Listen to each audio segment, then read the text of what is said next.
En esta sesión vamos a continuar con Romanos capítulo 2. Hemos tratado con los principios del juicio de Dios y hemos visto cómo se aplican. También tuvimos que reconocer que hay algunas cosas del juicio de Dios que no nos da a conocer. Sus juicios son insondables. Supongo que los que hemos experimentado la misericordia de Dios en nuestras propias vidas, sabemos que Dios puede hacerlo. Él siempre ejercitará su misericordia. Hay que confiar en Él. Ahora veamos la cuestión de la conciencia, lo cual es bastante difícil de tratar. Quiero dejar en claro que hay cosas que Pablo dice que no son del todo fácil de entender o de interpretar. ¿Pero quién dijo que sería fácil? Volviendo al capítulo 2, leeremos los versículos 13 al 15 y luego los versículos 26 al 27 que en conjunto nos dan una idea de cómo Dios trata con personas que no tienen una revelación de Él en la palabra, ya sea en la ley o en partes subsiguientes de las Escrituras. Veamos versículos 13 al 15.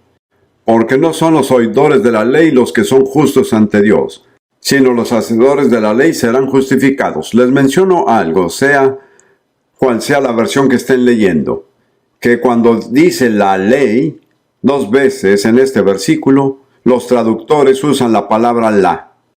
Se da frecuentemente en el resto de esta epístola.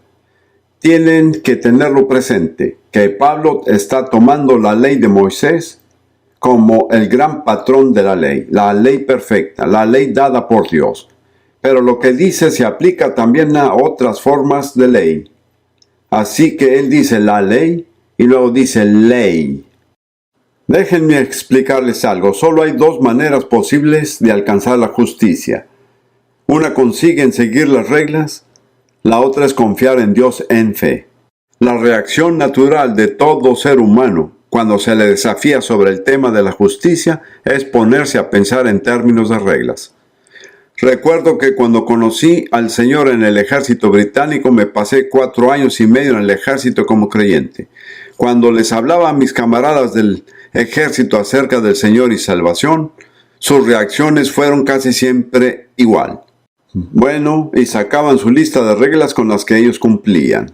Todos tenían su lista que se adaptaba a su propia vida. No cometo adulterio, no me emborracho, no hago esto, no hago lo otro. Esa era la reacción instantánea y natural.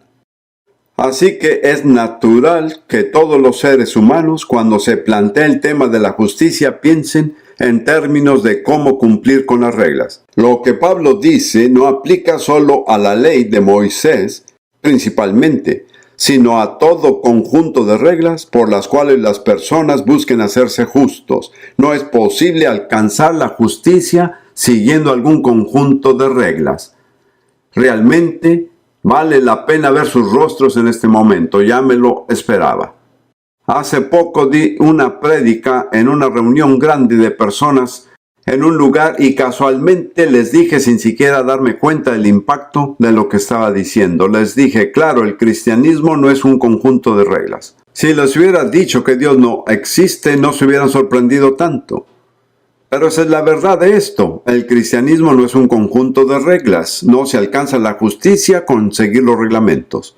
Las reglas tienen su lugar en la vida. Esto lo explico más adelante. Lo que Pablo dice es que no son las personas que oyen la ley, ya sea la ley de Moisés u otra, sino las personas que la aplican, quienes serán justificadas. Tengan en cuenta que no son los oyentes los que son justos o rectos, y recuerden que las 2 palabras son lo mismo, pero quienes lo aplican serán justificados. No dice que se harán justos, dice que Dios les contará como justicia. Ninguno de nosotros puede ser justo a menos que Dios nos justifique. Entonces Pablo continúa y comienza con el tema de la conciencia, que es muy importante. Versículo 14. Porque cuando los gentiles que no tienen ley o la ley, hacen por naturaleza o instintivamente lo que es de la ley, estos, aunque no tengan ley, son ley para sí mismos. No tienen ninguna revelación directa de la ley de Dios, pero hay algo dentro de ellos que les causa lo mismo que como lo haría la ley. Pablo continúa, así que mostrando la obra de la ley escrita en sus corazones. No aparece en la traducción al español, pero lo que está escrito en sus corazones no es la ley, sino la obra de la ley. Tenemos cada uno de nosotros algo dentro de nosotros mismos que obra como la ley para lograr los mismos resultados que la ley, lo cual no está para hacernos justos, sino para llevarnos al punto de que necesitamos la misericordia de Dios para hacernos justos. Esto es completamente diferente.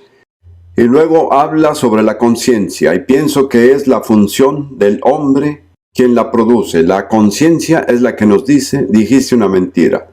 Y Pablo describe un tipo de escena en una corte dentro de nosotros. Uno de nuestros pensamientos dice, pues sí es cierto, dije la mentira. El otro dice, no dije mentira, simplemente exagero un poco. Pablo se imagina este tipo de escena de corte sucediendo en nuestro interior. ¿Cuántos de ustedes saben lo que pasa? ¿Cuántos de ustedes lo han experimentado? A eso se refiere Pablo y dice que la conciencia le hace a la gente así igual que como la ley. No los hace justos, pero les muestra que necesitan la misericordia de Dios. Y esa es la obra de la ley, mostrarnos que necesitamos la misericordia de Dios. Ahora hay preguntas sin contestar, por lo que voy a dedicar una sesión completa a los propósitos por los cuales Dios dio la ley. Más adelante lo veremos. Veamos a un gentil, alguien que nunca tuvo conocimiento alguno de Dios, pero en alguna parte dentro de él hay algo que vigila su conducta.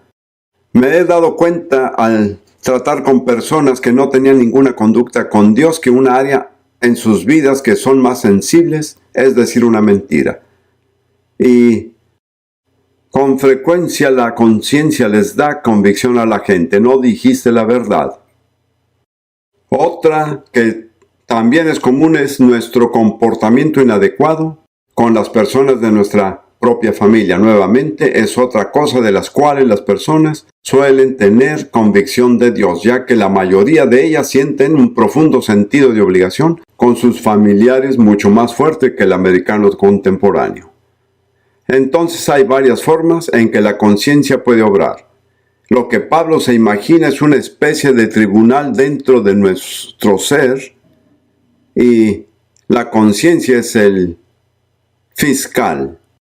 Y también dentro de nosotros pasan pensamientos que dicen sí es verdad o reconozco que no era del todo cierto, pero tampoco fue mentira, algo por el estilo. Díganme, ¿cuál es la diferencia entre algo que no es del todo una mentira y algo que realmente lo es? Pero todos estamos ansiosos por justificarnos, ¿lo ha notado? Así es. Pablo nos presenta esta imagen muy vívida de la escena del tribunal interno que sucede dentro de nosotros y dice que las personas que no tienen la ley o cualquier ley tienen una conciencia que les produzca el mismo efecto que produce la ley, que no es para hacerlos justos. No puedo dejar de enfatizarlo, pero es para mostrarles que necesitan la misericordia de Dios. Ahora veamos qué dicen los versículos 26 y 27. De manera que si el incircunciso, hombre sin religión, cumple los justos preceptos de la ley, su incircuncisión no será considerada como circuncisión. Ahora, la palabra que se traduce como preceptos es una palabra muy importante que veremos más de una vez en estos estudios. Significa aquello que es la respuesta correcta a cualquier demanda que se le haga a uno. Tiene una relación directa con la palabra justo. Déjenme decirlo en griego para que puedan escuchar su similitud. Justo es dikaios. Esta palabra es dikaioma. Es la respuesta correcta a los preceptos legítimos.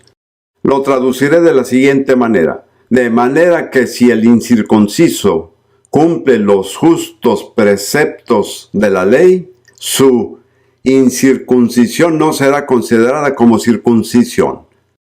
El que físicamente es incircunciso, pero guarda completamente la ley, te juzgará a ti. Ahora se dirige al judío, que con la letra y con la circuncisión eres transgresor de la ley. Así que Pablo dice que no es cumplir con los rituales o formas o ceremonias en lo externo, es la respuesta interna del corazón la que define cómo Dios los mira. Y él dice muy correctamente que hay muchos casos en los que el hombre religioso responde de manera incorrecta y el hombre no religioso responde de manera correcta. No sé si me atrevo a decírselo, puede que les ofenda. Pero hace mucho tiempo, en los primeros días de nuestro ministerio, mi yerno, que es nuestro director, estaba tratando de encontrar a alguien que cumpliera algún requisito, creo que de empaque o algo así. Dijo, encontré una empresa. Les pido disculpa de antemano. Pero me dijo en tono compungido, no son cristianos. Le dije, alabado sea el Señor. ¿Cuántos de ustedes saben que la librería Jesús te ama no paga sus cuentas? ¿Ven a lo que me refiero? No siempre son los que hablan religiosamente los que actúan bien. A Dios le interesan las personas que actúan correctamente, no las personas que hablan correctamente. Sigamos ahora con esto. Versículos 17 al 25. Aquí Pablo se dirige completamente a su pueblo judío. Y él da una serie de ejemplos específicos de las formas en que violan la ley a pesar de que se jactan de la ley. Y dice, he aquí, tú tienes nombre de ser judío, te apoyas en la ley y te glorías en Dios. Y debo decir, sin ofender a nadie, que si viven en Israel, esto no ha cambiado en lo absoluto. En 19 siglos no ha cambiado nada esta situación. Es precisamente como lo describió Pablo. Tengo que tener cuidado en lo que voy a decir. Recuerdo hace años cuando vivíamos en Jerusalén, le encargamos a una empresa de carpintería judía que nos hiciera unos muebles, lo cual es trabajo bueno y honrado entre los judíos. Las personas a quienes les habíamos pedido las sillas no las dieron. Y para ser amable, les ofrecí un café. Ellos dijeron, no podemos beber en su casa. No estaba lo suficientemente familiarizado con los principios del judaísmo ortodoxo para darme cuenta que no podían comer en una casa que no fuese kosher. La nuestra no lo era. No podían comer o beber. Ellos habrían sido profanados. Pero el problema fue que nos engañaron con las sillas. Les digo que la Biblia es el libro más actualizado. Ahora, por favor, no se vayan con la idea de que solo los judíos son capaces de actuar de tal forma. ¿Cuántos de ustedes ya saben? Muy bien. Continuemos. Versículo 18. Y conoce su voluntad, que aprueba las cosas que son esenciales. Hay una traducción mejor que dice, sabes distinguir lo que es importante de lo que no lo es. Sabes lo que es kosher y lo que no es kosher. Créanme, si estudian las reglas de kashrut, son complicadas. Tiene que tener una mente legal y un abogado que le aconseje para estar absolutamente seguro de que hizo lo correcto. Ahora, Ruth vivió como judía y sigue siendo judía durante muchos años. Y cuando en su casa surgió el tema del kosher, estuvo más o menos decidida a integrarlo hasta que se enteró que tenía que tener 2 lavaplatos. Uno para los platos que se usaban para la carne y otro para los que se usaban para la leche. Su mente económica o no religiosa solo pensó, no es para tanto. Ese es un ejemplo típico y todavía hay más detalles delicados que el tener 2 lavaplatos. Vamos a continuar. Y tú conoces su voluntad que aprueba las cosas que son esenciales, siendo instruido por la ley, y te confías en que eres guía de los ciegos, luz de los que están en tinieblas, instructor de los necios, maestro de los faltos de madurez, que tienes en la ley la expresión misma del conocimiento y verdad. En una sola palabra, ¿cómo describiría esto? No los escuché. Soberbio, arrogancia. Creo que nada alimenta el orgullo con más facilidad que el conocimiento religioso. ¿Cuántos corremos el riesgo de enorgullecernos por tener conocimiento? Tengan cuidado.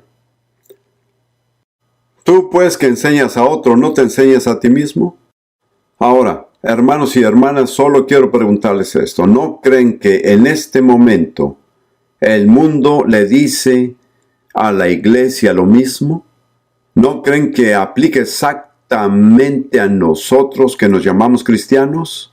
Como ven, se le ha dado la vuelta a la tortilla. El mundo todavía juzga a los judíos con diferentes estándares y, sin embargo, el foco de la atención mundial en esta parte del mundo está puesto en nosotros que nos llamamos cristianos, ya que hacemos todo lo contrario de lo que predicamos a los demás, ¿no es así?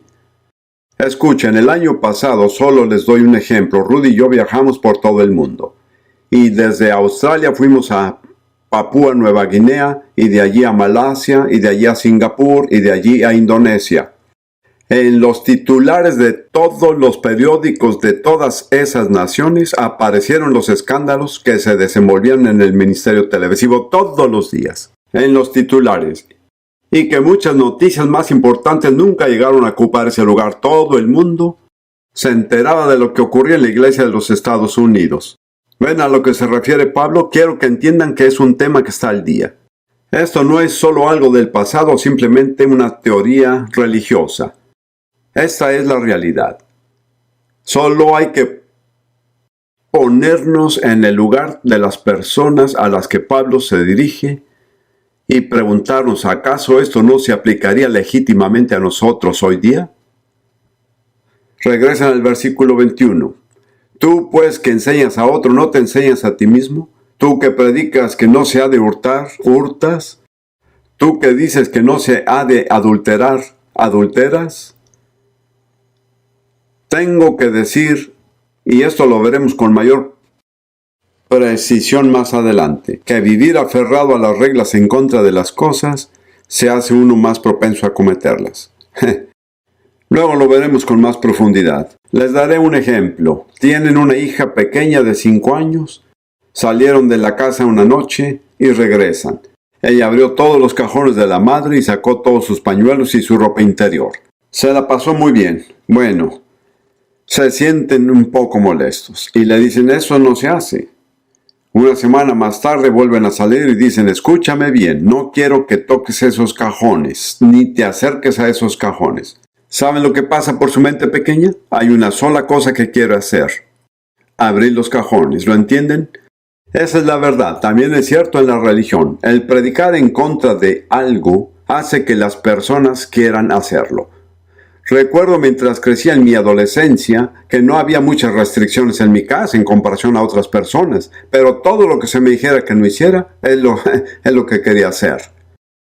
Así que es verdad, y nuevamente quiero ser prudente. Quiero decir que estas palabras se aplican exactamente a las mismas personas en Israel hoy en día como lo hicieron hace 19 siglos. La Biblia es tan precisa, tan al día. Tú que abominas los ídolos, saqueas templos. Debo admitir que no estoy muy seguro de por qué Pablo dice eso, pero déjenme que les muestre algo del profeta Malaquías que creo que podría interpretarlo. En Malaquías, versículo 3. Malaquías es el libro en el que Dios entró a juicio con el pueblo judío después de 14 siglos bajo la ley. No fueron 14 siglos, digamos 12 siglos. Este es el mensaje a Malaquías, en Malaquías capítulo 3, versículo 7. Desde los días de vuestros padres os habéis apartado de mis leyes y no las guardasteis. Volveos a mí y yo me volveré a vosotros, ha dicho Jehová de los ejércitos. Mas dijisten que hemos de volvernos, ¿qué tenemos que hacer? Luego Dios les dice, ¿robará el hombre a Dios? Pues vosotros me habéis robado. Y dijiste, ¿en qué te hemos robado? En vuestros diezmos y ofrendas. Ahí Dios específicamente acusa a Israel de robar las cosas sagradas. Pienso que eso es probablemente lo que Pablo estaba pensando, aunque no estoy completamente seguro. Él dijo, les enseñas a otros no robar y mientras tú le robas a Dios. ¿Se aplica también para los cristianos de hoy? ¿Hay algunos de nosotros que le estamos robando a Dios? ¿Metemos las manos en cosas que por derecho le pertenecen a Dios? Yo no creo en que el diezmo se aplique a los cristianos tal como se aplicaba en la ley de Moisés, pero definitivamente creo en que el diezmo le pertenece a Dios. Cuando se atribuyen de la porción de Dios, ¿qué es lo que hacen? Robarle, así es. Supongo que es mucho peor robarle a Dios de lo que es robarles a otros seres humanos. Bien, continuemos ahora con la actitud de Dios hacia las ordenanzas externas. En realidad ya lo cubrimos, pero lo veremos nuevamente en los versículos 28 y 29. Pues no es judío el que lo es exteriormente, ni es la circuncisión la que se hace exteriormente en la carne, sino que es judío el que lo es en lo interior, y la circuncisión es la del corazón, en el Espíritu Santo, y no en letra, la alabanza del cual no viene de los hombres sino de Dios. Pablo dice que lo que sea que hagas por fuera no es lo que realmente importa.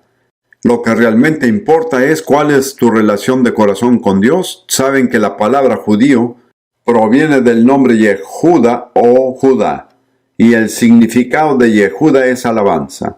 Entonces Pablo dice que solamente uno es verdadero judío, un verdadero Yehudi, que es la palabra hebrea, si la alabanza viene de Dios y se basa en lo que uno es en el interior, no en todas sus ordenanzas del exterior. Creo que es importante señalar, según como lo entiendo, y están en su derecho si no están de acuerdo, pero creo que en estas escrituras Pablo no está diciendo que todo aquel que cree en Dios es judío. He oído esa interpretación y no la comparto. Somos miembros del cuerpo de Cristo, en el que tanto judíos como no judíos se reúnen y forman un solo cuerpo. Pero ser cristianos no nos hace judíos.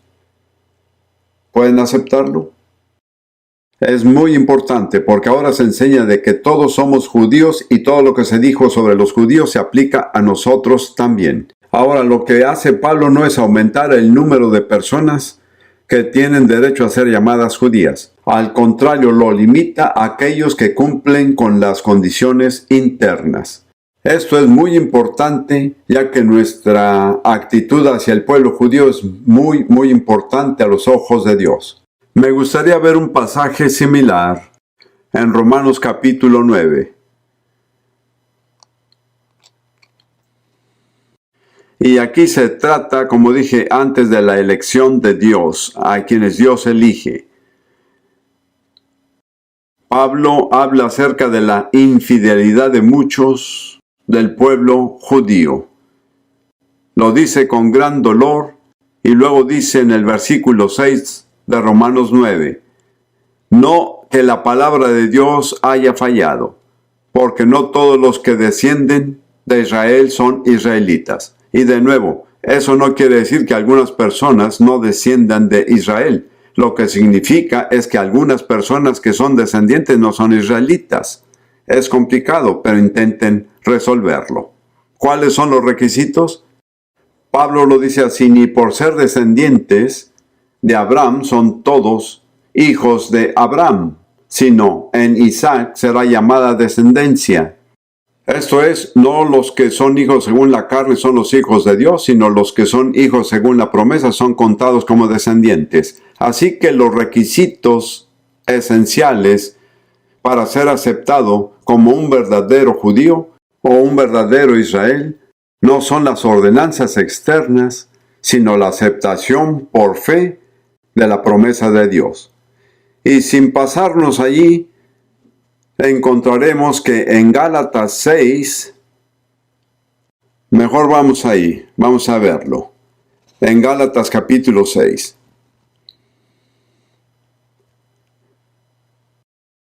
Versículos 15 y 16. De nuevo se trata del mismo principio, no es el exterior sino el interior. Porque ni la circuncisión vale nada, ni la incircuncisión, sino una nueva creación. Lo que realmente importa es lo que sucede en su interior por el poder de Dios. y a todos los que anden conforme a esta regla, paz y misericordia sea a ellos y al Israel de Dios. Ahora, hay tanto gentiles como judíos. Aquellos que caminan según este reglamento, la nueva creación, son gentiles que han vuelto a nacer por fe en Jesús y llenan esta transición interna que proviene de su nuevo nacimiento. Y dice, y al Israel de Dios. ¿Quiénes son el Israel de Dios? Ahora, generalmente los cristianos usan esa frase para referirse a la iglesia, pero pienso que no es correcto. El Israel de Dios es esa parte de Israel que ha aceptado la promesa, ha reconocido al Mesías y ha entrado en las bendiciones del nuevo pacto. Pablo habla de los creyentes gentiles refiriéndose a los que caminan en esta ley y a los creyentes judíos como el Israel de Dios. Sin embargo, es algo excepcional. En todo el Nuevo Testamento solo se encuentra en 3 capítulos, Romanos 2, Romanos capítulo 9 y Gálatas capítulo 6. Pablo limita la palabra judío o Israel a solo los que son verdaderos creyentes. A lo largo del Nuevo Testamento, básicamente, la palabra judío y la palabra Israel se aplican a todos los que cumplen el requisito de ser descendientes de Abraham, Isaac y Jacob. Pero aquí, Pablo nos muestra que no es lo exterior lo que importa, sino lo interno. Permítame que lo diga en terminología cristiana, no es el hecho de que fueron bautizados. La pregunta es ¿qué ha pasado en su interior? Ahí es en donde Dios se fija.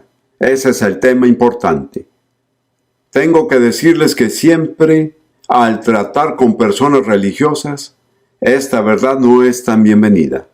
No es popular entre los que profesan ser cristianos, no es bienvenida entre los judíos, pero es la verdad. Hay que prestar atención.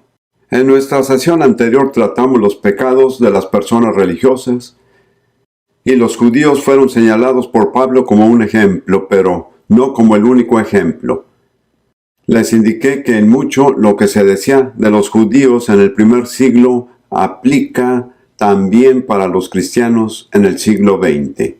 No se deben leer esas palabras simplemente como algo ajeno y que no se aplica a nosotros. Necesitamos ver en qué manera se aplica a nosotros. En esa sesión en particular, vimos los 5 principios del juicio de Dios que recapitularemos brevemente. En primer lugar, el juicio de Dios está de acuerdo con la verdad de su palabra. En segundo lugar, se basa en nuestras obras, en lo que hacemos. En tercer lugar, no hay parcialidad ni hace acepción de personas. En cuarto lugar, somos juzgados según la medida de la luz que nos es disponible. Mientras mayor sea la luz, más estricto es nuestro juicio. Y quinto, el juicio no es solo de las acciones externas, sino de los motivos e intenciones internas del corazón. Luego, Pablo resume a aquellos a quienes Dios acepta y aquellos a quienes Dios rechaza en una categoría general que cubre todas las edades y todas las razas. Dios acepta a aquellos que por su perseverancia paciente en hacer el bien buscan la gloria, el honor y la inmortalidad. La palabra hacer indica hechos y la palabra buscar indica fe, o sea, la fe en acción. Eso es lo que Dios busca. Después, Pablo habló de la diferencia entre las ordenanzas externas y la realidad de una experiencia interna con Dios. Y muestra y nos da varios ejemplos diferentes de que Dios no acepta ordenanzas exteriores, superficiales o ceremonias o ritos que califiquen para ser aceptados como justos. Ahora vamos a pasar al capítulo 3, pero vamos a continuar con lo mismo, con el mismo tema, el del conocimiento de lo que es correcto, el conocimiento de las leyes de Dios, que por sí solo no nos hace justos. Por el contrario, aumenta nuestra responsabilidad. De nuevo, en los primeros versículos del capítulo 3, Pablo se lo aplica a su propio pueblo judío. Él dice, ¿qué ventaja tiene pues el judío?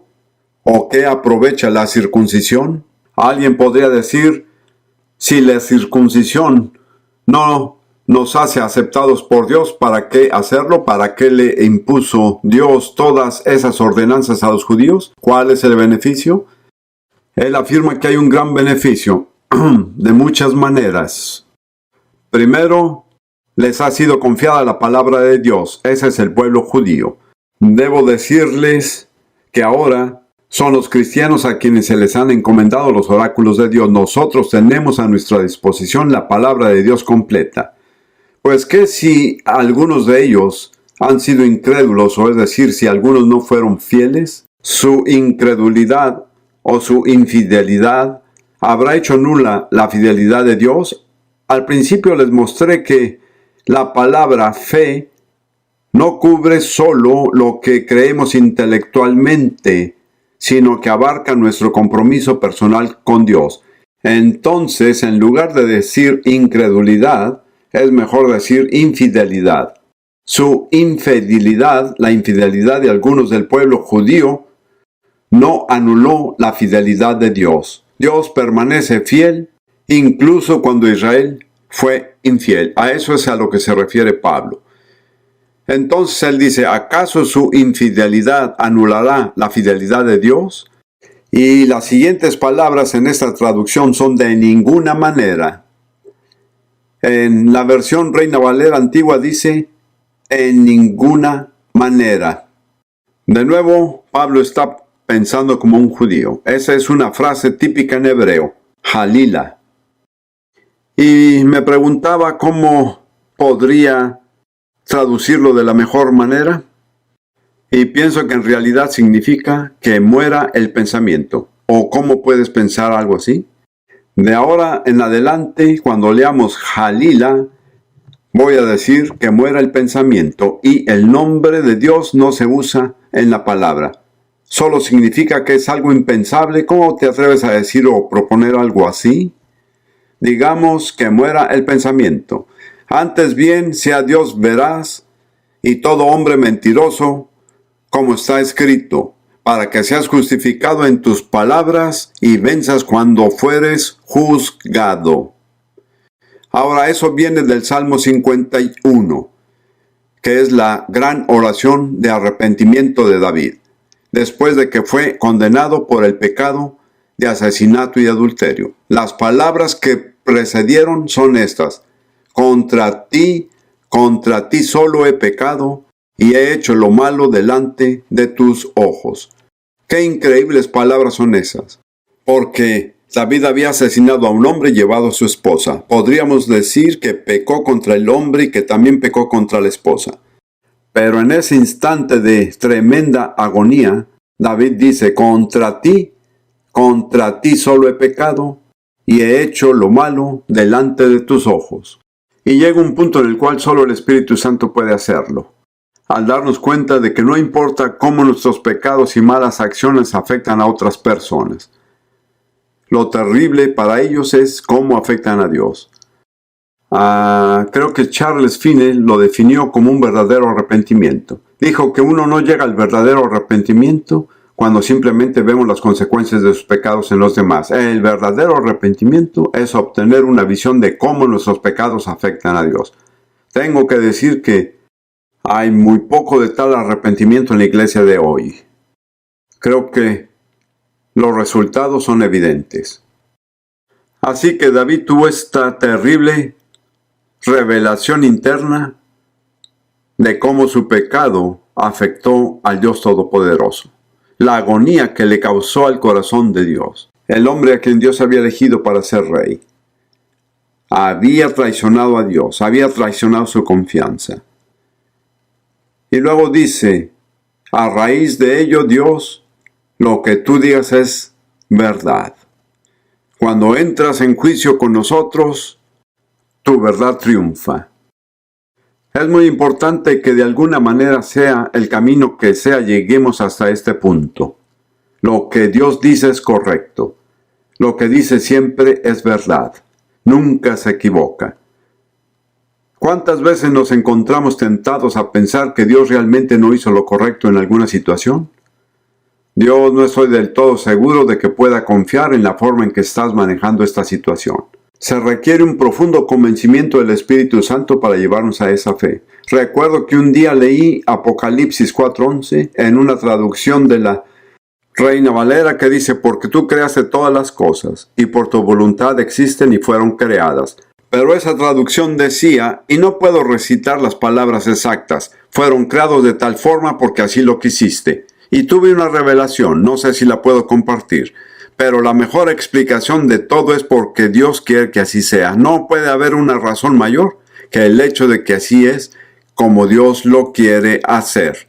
Estas palabras suenan tan simples, pero tenemos que llegar al punto en que nos inclinamos ante Dios, sus juicios, sus caminos, su voluntad, y decimos: Dios, todo lo que dices y haces es totalmente perfecto. Vuelvo a las palabras que dijo Moisés a Israel, cuya obra es perfecta, porque todos sus caminos son rectitud. Dios nunca ha hecho nada injusto. Espero que como resultado del estudio de Romanos adquieran una nueva imagen de la justicia total de Dios.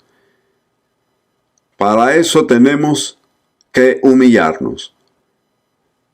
Quizá no hayamos cometido los mismos pecados que cometió David, pero en cada uno de nosotros hay cosas que fueron horribles en su momento ante los ojos de Dios. Creo que Finney tiene razón en que hay un punto al que tenemos que llegar, en el que por la revelación del Espíritu Santo vemos lo que nuestros pecados le han hecho a Dios.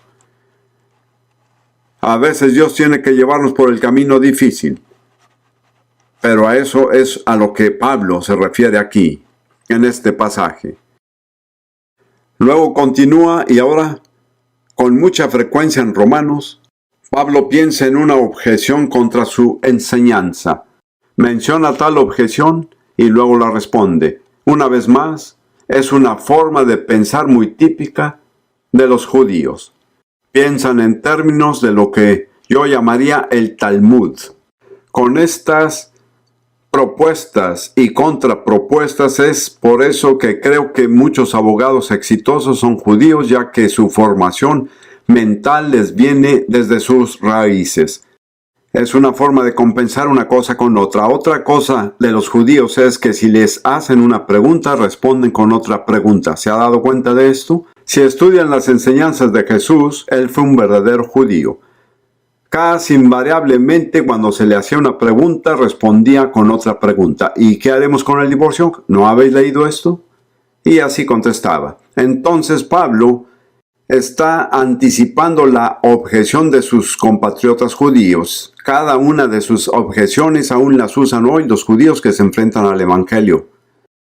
Y dice: pero si nuestra injusticia hace resaltar la justicia de Dios, ¿qué diremos? ¿Será injusto Dios que da castigo? Hablo como hombre. En ninguna manera. ¿Qué decimos? Que muera el pensamiento. De otro modo, ¿cómo juzgaría Dios al mundo? ¿Lo ven? Él se imagina a alguien que dice: bueno, por lo que nos dices, cuanto más infieles seamos, más gloria recibe Dios por su fidelidad. Así que si queremos darle gloria a Dios, sigamos siendo infieles. ¿Entienden? Esa es la objeción. Y esta es su respuesta, que muere ese pensamiento. Luego vuelve al mismo tema en el versículo 7. Pero si por mi mentira la verdad de Dios abundó para su gloria, ¿por qué aún soy juzgado como pecador?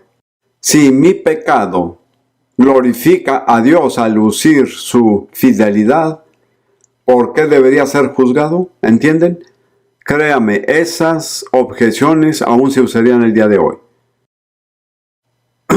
¿Y por qué no decir? Como se nos calumnia y como algunos cuya condenación es justa afirman que nosotros decimos: hagamos males para que vengan bienes. Esa es una perversión de la verdad del Evangelio, ¿lo entiende? Pero basado en mi experiencia en el Medio Oriente, les digo que es una tergiversación común tanto para los judíos como para los musulmanes. Tergiversan la fe cristiana como un permiso de hacer lo que uno quiere y salirse con la suya. Esa es una reacción típica en el Medio Oriente. Y Pablo trata con ello, pero tampoco pierde el tiempo con ello. Él dice que todos están bajo pecado. No voy a perder el tiempo con gente que piense así. Merecen la condena porque han escuchado la verdad y la rechazaron deliberadamente. Siguiendo con el versículo 9, entonces, ¿que somos nosotros judíos mejores que ellos gentiles? De ninguna manera, porque ya hemos denunciado que tanto judíos como griegos están todos bajo pecado, todos son culpables de pecado. No importa si somos judíos o griegos, todos tenemos esto en común, todos somos pecadores. Nuevamente, parece que Dios así lo quiere, pero he tratado con mucha gente judía y hasta tengo una esposa judía. Lo más difícil para el pueblo judío de hoy es entender que son pecadores. Les asombraría lo difícil que es para ellos entenderlo. Y lo creen de corazón. Esto es asombroso. Cuando Pablo saca todo un conjunto de escrituras tomadas del Antiguo Testamento, y cada una afirma la pecaminosidad de todos los hombres, pero particularmente la de los judíos. Él conocía a su propia gente. Así que él saca todo un conjunto de citas del Antiguo Testamento que prueban que todos somos culpables ante Dios. Comienza en el versículo 10, como está escrito, o sea, en la Biblia: no hay justo ni aun uno. No hay quien entienda, no hay quien busque a Dios. Todos se desviaron, a una se hicieron inútiles. No hay quien haga lo bueno. No hay ni siquiera uno. Creo que sería bueno recurrir a uno de los dos pasajes en el Antiguo Testamento donde se encuentran esas palabras. Se encuentran en el Salmo 14 y en el Salmo 53. Dios, por el Espíritu Santo, hizo que esta declaración se inscribiera 2 veces en caso de que pasara desapercibida la primera.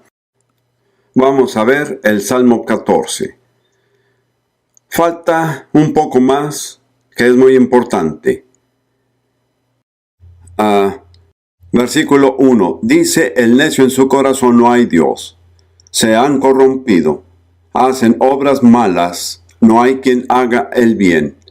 Creer erróneamente los lleva a vivir erradamente. No se puede creer lo incorrecto y vivir correctamente. Así también no se puede creer lo correcto y vivir erradamente. Nuestra vida es producto de nuestra creencia. Cuando dijeron que no hay Dios, ellos se expusieron a todo tipo de maldades. Ahora, quiero que se fijen en el versículo 2. Jehová miró desde los cielos sobre los hijos del hombre.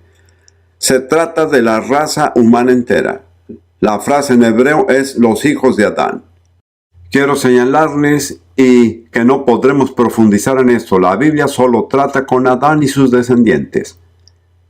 Donde quiera que dice hombres, en hebreo dice los hijos de Adán. Esto es muy importante. No voy a poder entrar en ello, pero hay muchos comentaristas de la Biblia que creen que posiblemente hubo en la tierra otras razas del hombre, pero que no se mencionan en la Biblia. La Biblia trata solo con Adán y sus descendientes. Es muy importante porque puede llevar a malentendidos.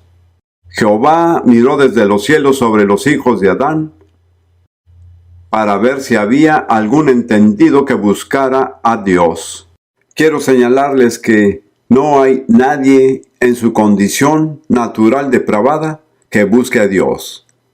No está en el corazón humano hacerlo. Eso es tan real para mí que ya nunca tuve ningún problema en creer que soy pecador. Esa fue una de las ventajas con las que inicié cuando conocí al Señor. Conocí al Señor casi al mismo tiempo que un amigo mío, que era muy religioso.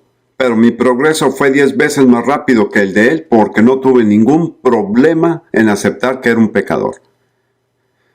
Pero solía decirme a mí mismo, después de todo realmente fui pecador. Pero había algo en mí que buscaba la verdad.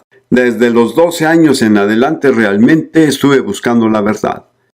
Un día leí este salmo y Dios me dijo, tú solo buscabas la verdad porque la puse en tu corazón. Si no hubiese puesto en tu corazón, nunca te hubieras interesado por la verdad. Me di cuenta que no podía atribuirme el mérito. Es muy importante, no hay nadie que por naturaleza busque a Dios. Muchos de ustedes probablemente desde la niñez, por sus antecedentes o por las obras misteriosas de Dios en sus vidas, han tenido un anhelo por Dios. Querían conocer a Dios. ¿No es así? Pero nunca se atribuyan el mérito. Nunca les hubiera nacido si Dios no lo hubiese puesto ahí.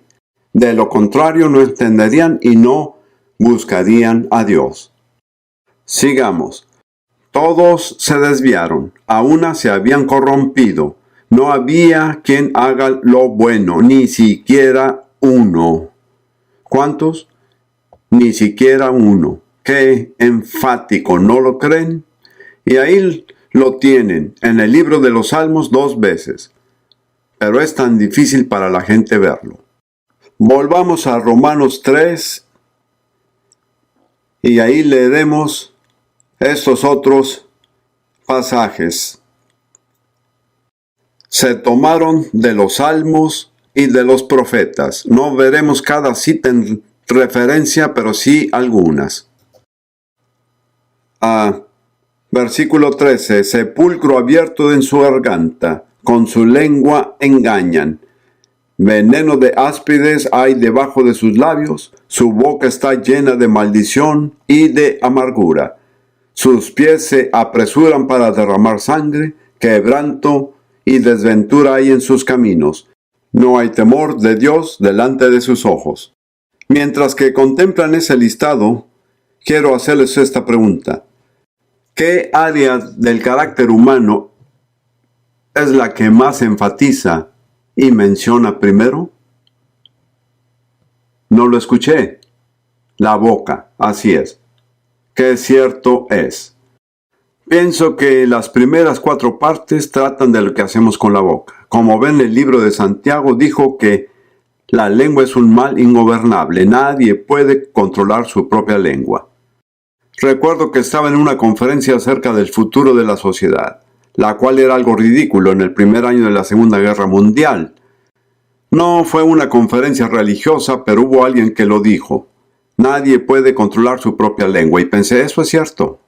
Fue realmente mi primer encuentro con la Biblia como algo verdadero, práctico y relevante. Nadie puede controlar su propia lengua. Así que Pablo cita de los salmos y de los profetas. Y continúa con el versículo 19. Pero sabemos que todo lo que la ley dice, lo dice a los que están bajo la ley, para que toda boca se cierre y todo el mundo quede bajo el juicio ante Dios. Esto es muy importante. Está dirigido principalmente al pueblo judío. Dice, no sirve de nada que apuntes con el dedo a los gentiles, echándoles la culpa, porque este es el tipo de personas que son, porque este es tu propio libro. Fue entregado a ti primero y también aplica primero a ti. Solo aplica con otras personas en segundo lugar. Tu propio libro te dice que no hay nadie que haga el bien, ni siquiera uno. Todos son corruptos, todos se han perdido. Entonces presenta este gran resumen y se esforzó mucho para llegar hasta aquí y creo que probablemente compartan este sentir del gran esfuerzo para llegar hasta aquí. Versículo 20. Ya que por las obras de la ley, ningún ser humano será justificado delante de él, porque por medio de la ley viene el conocimiento del pecado. Observe nuevamente que se añade la palabra la. Así que pueden decir la ley o pueden decir ley. Lo primero y más importante es que se aplica la ley de Moisés, pero también se aplica a cualquier otro tipo de ley. Nadie será justificado a los ojos de Dios por seguir los reglamentos. Esa es la declaración básica e importante. Como ven, me sonrío con mis hermanos y hermanas protestantes. Muchos de nosotros decimos, bueno, no estamos bajo la ley, gracias a Dios no estamos bajo la ley. Y de ahí formamos nuestras propias tontas reglas. Cada denominación tiene sus propias reglas. Los bautistas tienen sus reglas, los pentecostales, los católicos tienen otras, pero ninguna ley religiosa jamás hará que alguien sea considerado justo ante los ojos de Dios. Lo que hemos hecho es cambiar de la ley de Moisés, que fue una ley perfecta.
Gracias a Dios, y hemos recurrido a nuestra propia ley. No digo que un movimiento necesite reglas.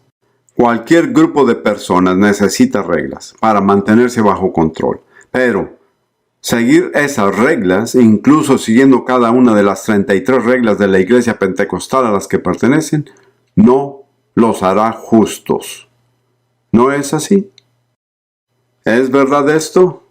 Como ve, Dios me abrió los ojos a esta verdad hace muchos años, creo que debido a mi origen filosófico. La cuestión principal en el Nuevo Testamento es si somos hechos justos al seguir los reglamentos o por fe. Y la medida que he pasado por mi experiencia cristiana y ministerio, casi nunca me he encontrado a personas que se hayan puesto a pensar seriamente esta cuestión. Lo que hemos conseguido es deshacernos de la ley de Moisés y sustituirlas con nuestras propias y tontas reglas. No digo que todas las reglas son tontas, pero son tontas si creen que los hará justos ante Dios. ¿Se da cuenta?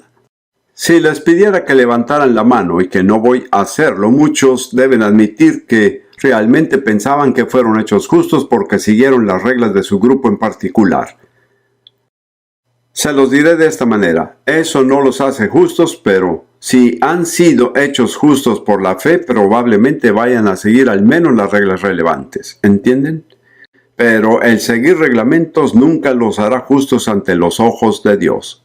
Creo que me gustaría que todos lo repitieran. Lo diré una vez y me lo repiten ustedes. No lo digan si no lo creen. Cumplir con los reglamentos nunca me hará justo ante los ojos de Dios, ¿entendido? Cumplir con los reglamentos nunca me hará justo ante los ojos de Dios. Creo que algunos de ustedes no se dan cuenta de lo lejos que han llegado. Miren, si no podemos entenderlo, nunca acabaremos la peregrinación. Esta es solo la segunda etapa, hay muchas etapas por venir.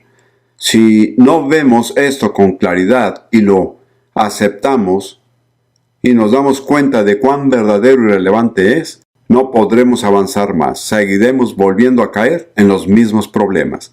En lo personal, y esto es solo mi opinión, creo que el legalismo es el problema más grande de la iglesia cristiana. Creo que el legalismo también es la causa de gran parte del pecado en la iglesia, ya que muchos hombres sinceros y honrados han adoptado este conjunto de cosas prohibidas: no cometas adulterio, no mires a otra mujer, no hagas esto, no hagas lo otro, y han centrado la atención en lo mismo y se han convertido en esclavos. ¿Lo ven? La manera de ser puro no es resistirse a la lujuria, porque mientras más se resista, más dominará ésta los pensamientos. Hay una manera totalmente diferente para llegar a ser justo, que es una justicia de Dios que viene por la fe de Jesucristo.